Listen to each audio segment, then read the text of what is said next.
lo importante eran los 3 puntos, la victoria, la confianza, con un gran equipo, ya lo ha visto todo el mundo que ha venido, es una batalla, son batallas todas.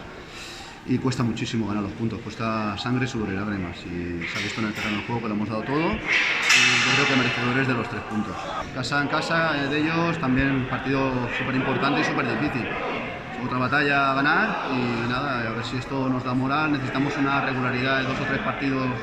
Si conseguimos 2 o 3 partidos ganando, pues nos dará muchísima moral, porque creo que los chavales se lo merecen. Lo dan todo y bueno, hasta ahora no hemos tenido la suerte de ganar, pero a ver si se rompe la dinámica esta mala.